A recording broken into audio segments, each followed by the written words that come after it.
یہ صحیح مطلب ہے نا کہ یہ اللہ کے نبی صلی اللہ علیہ وسلم نے فرمایا ہے.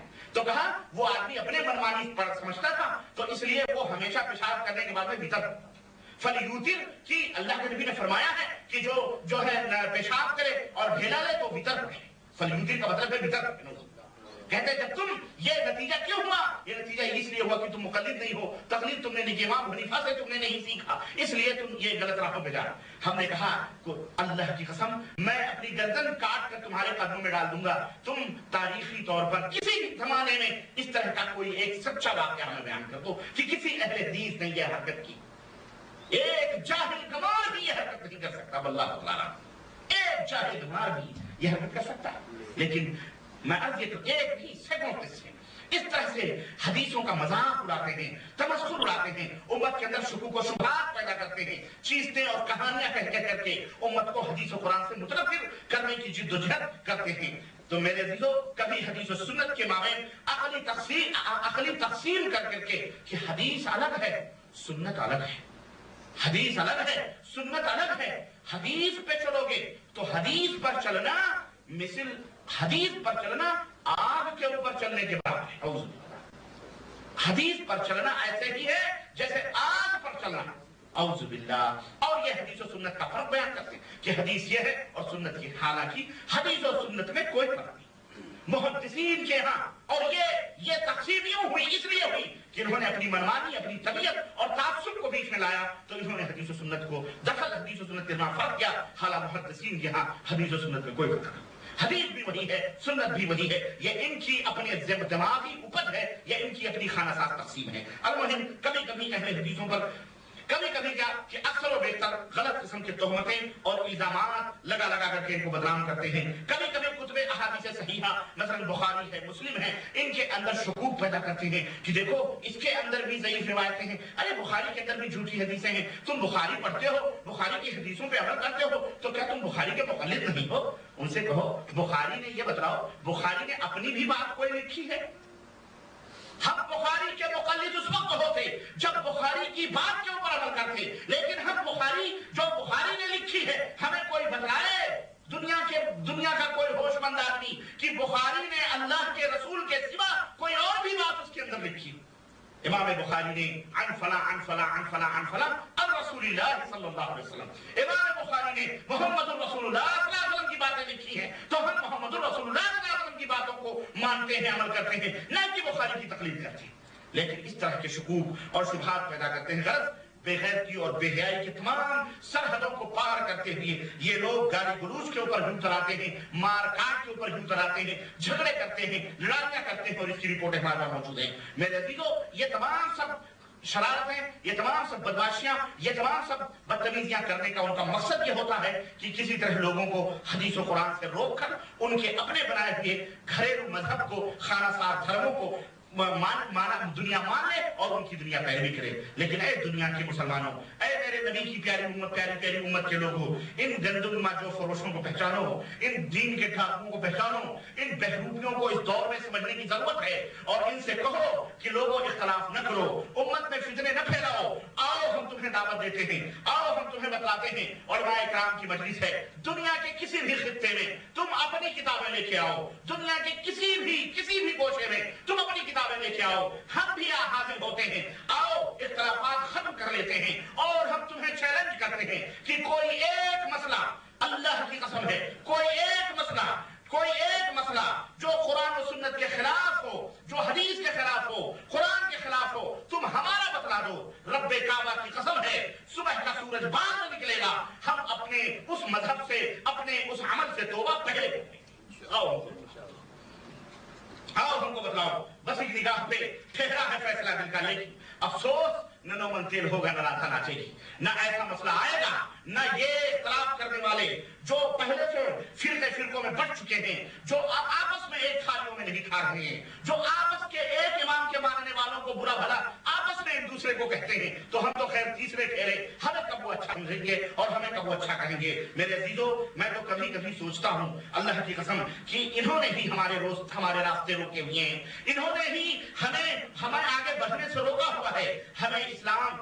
ہمارا فریضہ کیا تھا؟ کنتم خیر امت اخرجت للناس. اے